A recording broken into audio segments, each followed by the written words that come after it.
जब सत्यभामा को हुआ रूप का घमंड। भगवान श्री कृष्ण द्वारका में रानी सत्यभामा के साथ सिंहासन पर विराजमान थे। निकट ही गरुड़ और सुदर्शन चक्र भी बैठे हुए थे। तीनों के चेहरे पर दिव्य तेज झलक रहा था। बातों ही बातों में रानी सत्यभामा ने श्री कृष्ण से पूछा, हे प्रभु, आपने त्रेता युग में राम के रूप में अवतार लिया था। सीता माँ आपकी पत्नी थी, क्या वे मुझसे भी ज़्यादा सुंदर थी? द्वारकाधीश समझ गए कि सत्यभामा को अपने रूप का अभिमान हो गया है। तभी गरुड़ ने कहा कि भगवान, क्या दुनिया में मुझसे भी ज़्यादा तेज गति से कोई उड़ सकता है?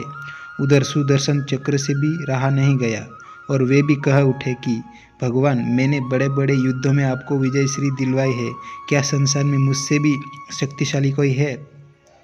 भगवान मन ही मन मुस्कुरा रहे थे।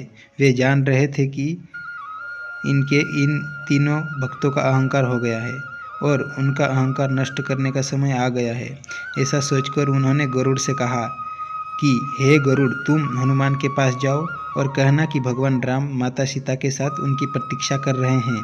गरुड़ भगवान की आज्ञा लेकर हनुमान को लाने चले गए। इधर श्री कृष्ण ने सत्यभामा से कहा कि देवी, आप सीता के रूप में तैयार हो जाए, और स्वयं द्वारकाधीश ने राम का रूप धारण कर लिया।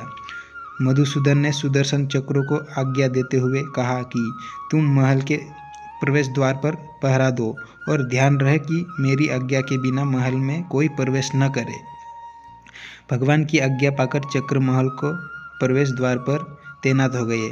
गरुड़ ने हनुमान के पास पहुंचकर कहा कि वे वानर श्रेष्ठ भगवान राम माता सीता के साथ द्वारका में आपसे मिलने के लिए प्रतीक्षा कर रहे हैं। आप मेरे साथ चले, मैं आपको अपनी पीठ पर बैठाकर शीघ्र ही वहां ले जाऊंगा। हनुमान ने विनय पूर्वक गरुड़ से कहा, आप चलिए, मैं आता हूँ। गरुड़ ने सोचा, पता नहीं यह बूढ़ा वानर कब पहुँचेगा। खैर, मैं भगवान के पास चलता हूँ। यह सोचकर गरुड़ शीघ्रता से द्वारका की ओर उड़े। क्या हुआ? महल में पहुंचकर गरुड़ देखते हैं कि हनुमान तो उनसे पहले ही महल में प्रभु के सामने बैठे हुए हैं।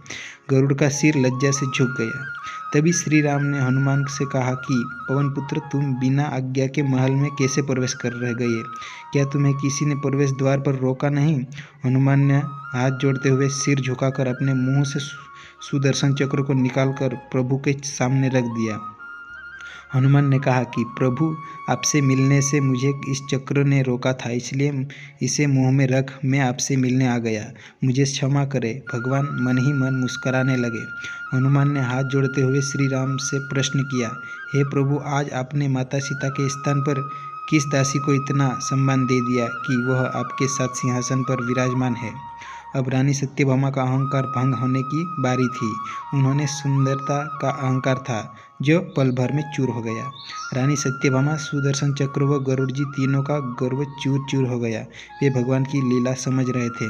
तीनों की आंखों से आंसू बहने लगे और वे भगवान के चरणों में झुक गए। अद्भुत लीला है प्रभु की। अपने भक्त के अहंकार को अपने भक्त द्वारा ही दूर किया उन्होंने। सार, जीवन में कभी भी अहंकार नहीं करना चाहिए। जरूरी नहीं है कि आज जो आपके पास है वह कल भी होगा। अपने अंदर जरा सा भी अगर अहंकार लाने लगे तो स्वयं ठाकुर जी हमसे दूर हो जाते हैं। ठाकुर जी को निस्वार्थ भक्त की ही ज़रूरत है, अहंकारी की नहीं।